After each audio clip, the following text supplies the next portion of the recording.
ไม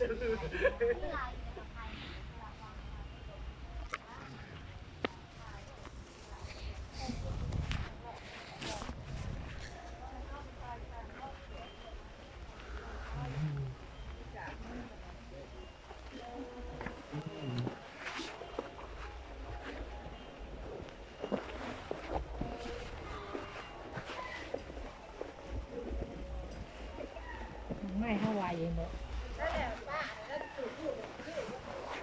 คนประตู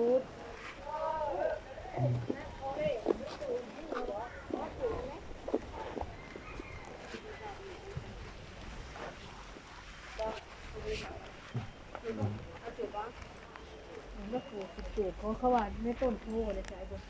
เลี้ยงก่อนไม่ใช่ต้นโพนะเจ้าไม่ใช่ไม่ใช่ต้นโพไม่ใช่ข้าเจ้าว่าบนทำไมเนี่ยข้าเจ้าราคาถ่ายเป็นพญานาค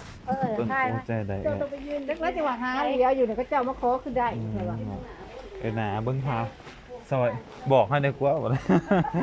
กระบวนคล้ายเลขแหละบุญอะไรล่ะกันหมดต้นโพนี่มีทั้งหนาพุ่นเล่บอลนั่นถ้าวันผู้เฮาก็ว่าตั้งใจมาบ่ขี่กายขี่ประพุจนกาย6-7 หลักบอกมาเป็น10เถื่อเลยเอ้ยแต่ว่าอันจักสิว่าจังได๋วะสงสัยอันบังตาบ่มีแนวบังตาบ่เอาขี่มากับฟังเพลงมาแล้วของมาเป็น10เป็น20เถื่อแล้วเนาะบ่เซียนนั่นเอาคือแปลกถ้าคือบ่ฮอดจักเถื่อวะสงสัยไปอันไปเว้าไปหยังบ่ว่ามื้อนี้เนี่ยว่าโอ้ยอยากมาแน่บ่อยากมาแน่นะเฮาก็เลยว่าขี่อันมาซะว่าบ่ได้ขี่มาแล้วคือว่าบ่ฮอดจักเถื่อเออขี่มาแล้วว่าคือบ่ฮอดจักเถื่อว่าบัดแล้วเอ้ามาเบิ่งแผนที่โอ้กูขี่กายมาเป็นอัน7กิโลเลย6-7 ลักเลยขี่กลับมาคืนแล้วพอดีบ่แม่นว่าบ่ได้อันบ่เคยมาจักเทื่อได้มาเป็น10เทื่อมาทุกศีลเนาะก็สิว่าเฮาอยู่ในเมืองพุ่นในแถวห้องหมอพุ่นน่ะบ่ห้องหมอแขวงอยู่เจ้าคนไทยบ้านนี่บ่คนไทยไสเออ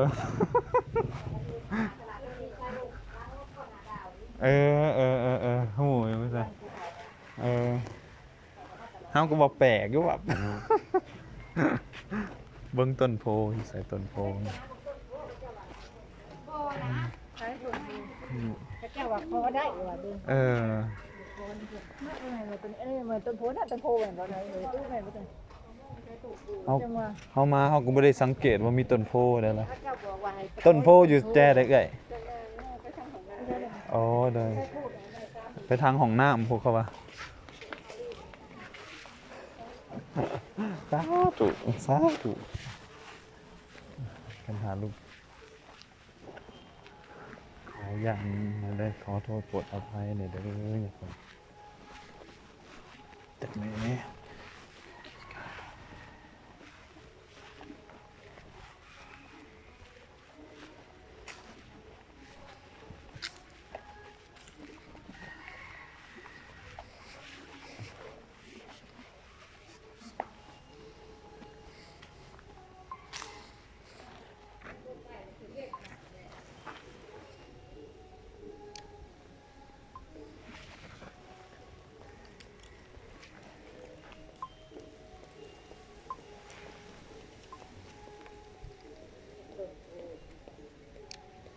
เขาว่าย่างลงไปเขาว่า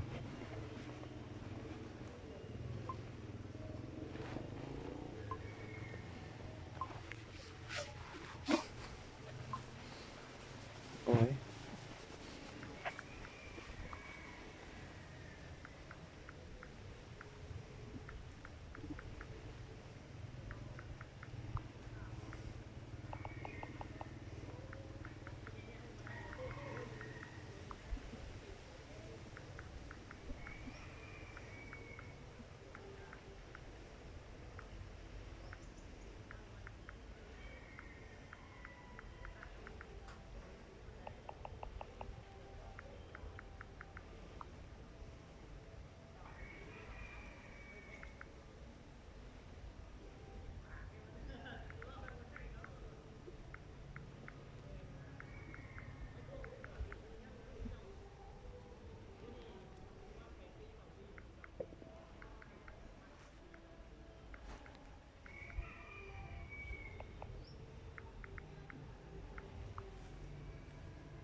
เอ้ย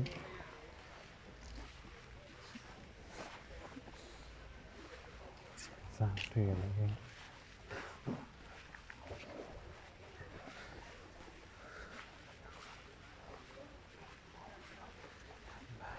มาเอ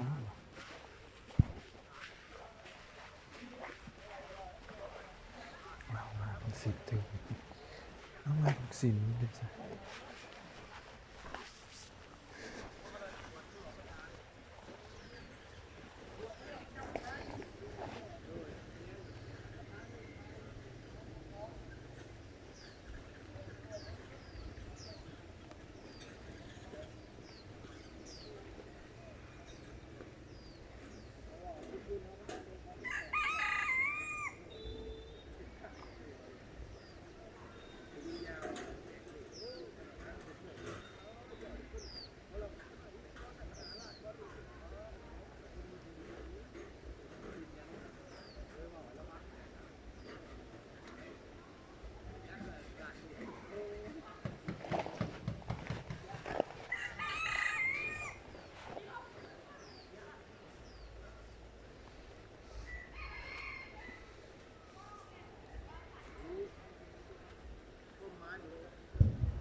เจ็บเข่าดีว่า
โอ้ย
พ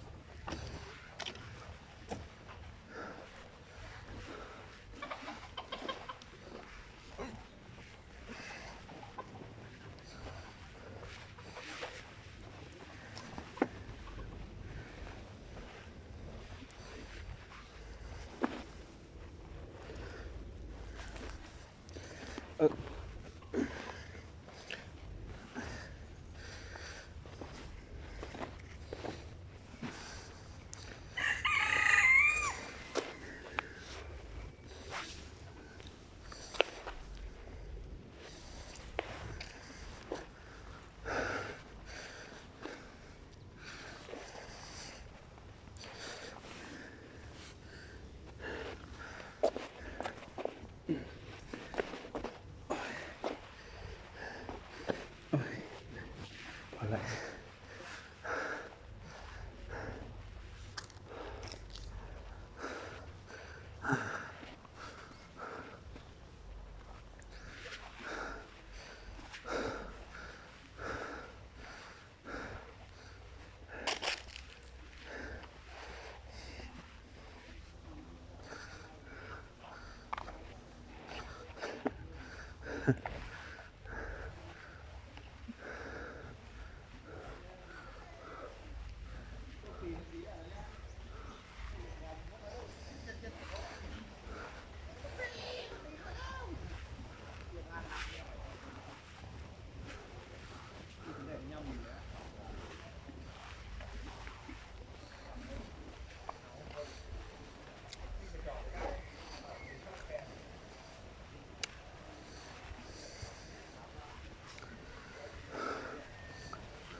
เช้าเนื้อคือผู้บ่ตักขึ้นบ่ผู้เดี๋ยวเวียนเอาตัวมันออกสิได้ตะติง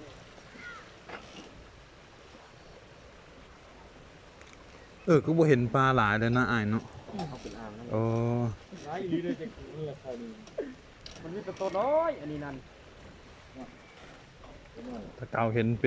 ป็นร้อยผู้จักมันดีมันหนาวบ่จัก ตัวน้อยยังตายบ่ โอ้ตักขึ้นอ่างบ่อ้าย นี่แบบนี้มันจะเอาไปไงนั่นยังทำบ่เป็นบาทโอเคเลยถึงนะลุยโอ้ยโอเคเลยตะติงเลยเล่นเก่งเลยคือตัดอยู่ไหนมากนี่เหมือนเย็นมันเข่าน้ำสิไปใช่น่ะมันอยู่ง่ายมันดำนี่เอาบักดำนะสุดแล้วจะงามนี่บักดำดำนี่นะนี่งามกูโดนแล้วนี่ โตบักใหญ่เนาะ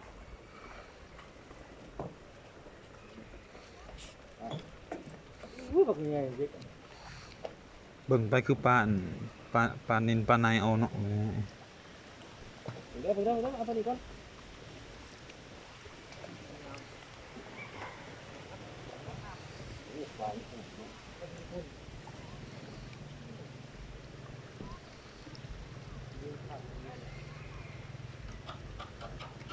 อันปลาน้อยๆนี่เขาซื้อมาปล่อยบ่อ้ายหรืออันมันเกิด เพิ่นซื้อไง เพิ่นซื้อมาปล่อย มันสีแดงซื้อมาปล่อยเว้ย นึกว่ามันเกิดตามธรรมชาติพร้อมซะแล้วเห็นต้นน้อยๆน้อยๆ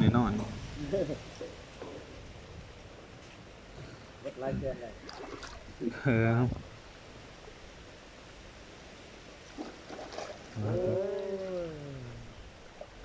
เห็นมาตูนเดี๋ยวจับขาตะกี้อันนู้นมันจับขามันได้ยุ